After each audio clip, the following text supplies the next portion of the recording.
ఇవాళ కేసీఆర్ కుటుంబంలో, కల్వకుంట్ల కుటుంబంలో లిక్కర్ కేసులో ఇన్వాల్వ్ అయిందని చెప్పి, లిక్కర్ కేసులో కుంభకోణం జరిగిందని చెప్పి సాక్షాత్తు కేసీఆర్ బిడ్డ కవిత గారు ఢిల్లీలో తిహార్ జైల్లో ఎన్ని రోజులు ఉన్నదో మనందరికీ కూడా తెలుసు.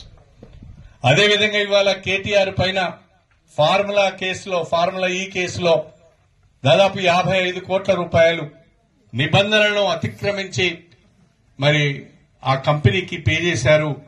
తద్వారా అనేక రకాలైన తప్పులకు పాల్పడ్డారని చెప్పి ఈ రోజు ఆయన మీద కేసు అయింది.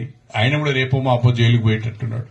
కాళేశ్వరం ప్రాజెక్టు విషయంలో కేసీఆర్, హరీష్ రావు గారు అనేక రకాలైన సాంకేతిక పరమైన ఇతరత్ర తప్పులు చేశారు. వాళ్లను కూడా తప్పకుండా విచారించవలసిన అవసరం ఉంటుంది అని చెప్పి కమిషన్ ఘోష్ ఒకవైపు మాట్లాడుతున్నారు.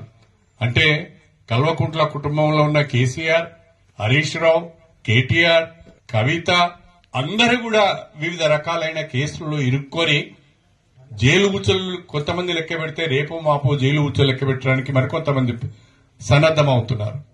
నేను అడుగుతున్నా, ఒక్క కేసీఆర్ కుటుంబం మీదనే ఇన్ని ఆరోపణలు ఎందుకు వస్తున్నాయి? నిజంగా మీరు నీతివంతులైతే, నిజంగా మీరు నిజాయితీ పరులైతే ఇన్ని రకాలైన ఆరోపణలు మీ మీదనే ఎందుకు వస్తున్నాయి?